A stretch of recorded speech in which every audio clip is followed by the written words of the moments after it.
Today, we're going to be learning about the law of process. I think that it's a commitment to continually improving, right? I think like our motto of 1% better is part of the process, right? Of getting to where we need to be. It's in our culture. You're absolutely right. I think you really have to trust the process, which all lies into discipline, right? And in being able to make the process work for you to become the best version of yourself, which will ultimately make you a great leader as well. Ben and Robert once told me that it was supposed to be a marathon rather than a race. I tend to get frustrated, and that's because I do not really understand the process. I just think about already having what I already want to achieve, just as it is. And I tend to forget that sometimes it's also important to enjoy the process of you being there. You shouldn't only look at outcomes to figure out if your process was right? Because sometimes you might have the right process and still get the wrong outcome. Don't focus on the goal, just have it there to know where you want to be, but try to take as much as you can during the process. This is going to help you to be better and better. You know, there's a journey, and each step is growth, so that when you get to that end result, it's almost like you appreciate it more. At what point does the process evolve? You know, because at some point it has to, right? Everything, change is constant.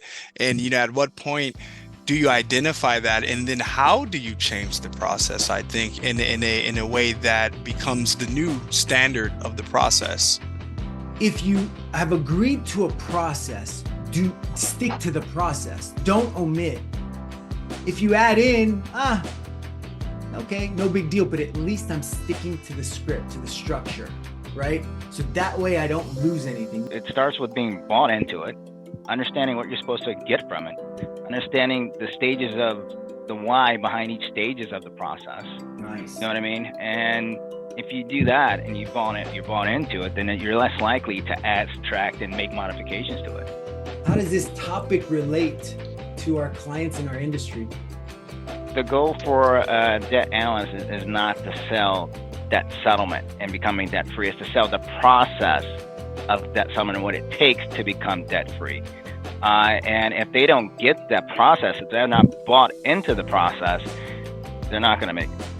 That's a great point. What are ways we can speed that up, You need to experience it also, and mistakes is important for us to grow too.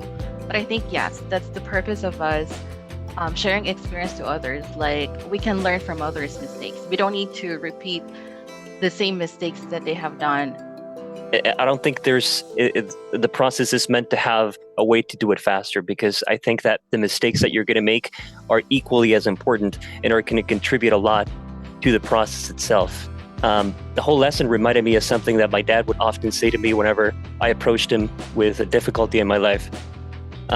He would say, you need to be thankful that the process is difficult, because if it was difficult, then anybody that is mediocre would do it.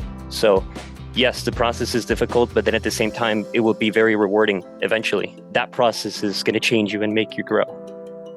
It reminds me of, I don't know if you guys seen the Rocky movie. He gives a speech to his son, and he says, it's not about how hard you can get hit. It's about how hard you get hit and keep moving forward.